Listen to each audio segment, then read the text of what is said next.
സന്തോഷവുമായി പോയിടാം നാം യേശുവിനായി സാക്ഷികളായിടാം. പോയിടാം നാം. A reading taken from the book of Ezra, chapter 6, verse 1 to 22. Then King Darius made a decree, and they searched the archives where the documents were stored in Babylon. But it was in Ecbatana, the capital in the province of Media, that a scroll was found on which this was written, a record. In the first year of his reign, King Cyrus issued a decree concerning the house of God at Jerusalem. Let the house be rebuilt, the place where sacrifices are offered and burnt offerings are brought.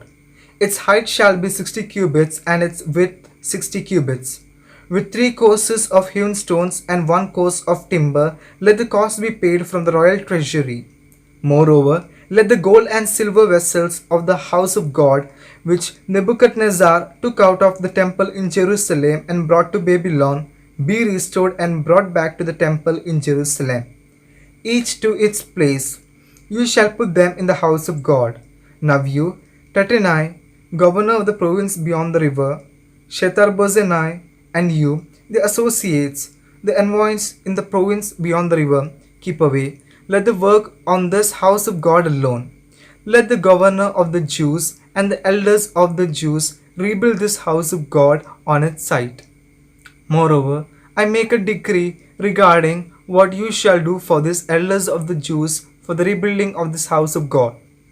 The cost is to be paid to this people in full and without delay from the royal revenue, the tribute of the province beyond the river, whatever is needed, young bulls, rams, or sheep for burnt offerings to the God of heaven, wheat, salt, wine, or oil, as the priests in Jerusalem require.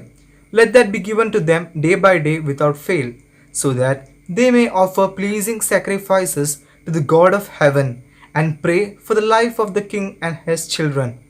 Furthermore, I decree that if anyone alters this edict, a beam shall be pulled out of the house of the perpetrator, who then shall be impaled on it. The house shall be made a dunghill. May the God who has established his name there overthrow any king or people that shall put forth a hand to alter this or to destroy this house of God in Jerusalem. I, Darius, make a decree. Let it be done with all diligence. Then, according to the word sent by King Darius, Tattenai, the governor of the province beyond the river, Shethar-bozenai, and their associates did with all diligence what King Darius had ordered. So the elders of the Jews built and prospered through the prophesying of the prophet Haggai and Zechariah, son of Iddo. They finished their building by command of the God of Israel and by decree of Cyrus, Darius, and King Artaxerxes of Persia. And this house was finished on the 3rd day of the month of Adar, in the 6th year of the reign of King Darius. The people of Israel, the priests and the Levites, and the rest of the returned exiles celebrated the dedication of this house of God with joy. They offered at the dedication of this house of God 100 bulls, 200 rams, 400 lambs, and as a sin offering for all Israel, 12 male goats, according to the number of the tribes of Israel. Then they set the priests in their divisions and the Levites in their courses for the service of God at Jerusalem, as it is written in the book of Moses. On the 14th day of the first month, the returned exiles kept the Passover, for both the priests and the Levites had purified themselves. All of them were clean. So they killed the Passover lamb for all the returned exiles, for their fellow priests and for themselves.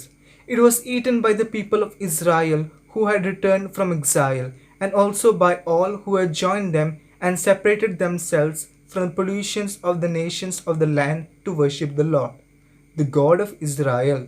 With joy they celebrated the festival of unleavened bread 7 days, for the Lord had made them joyful and had turned the heart of the king of Assyria to them, so that he aided them in the work on the house of God, the God of Israel.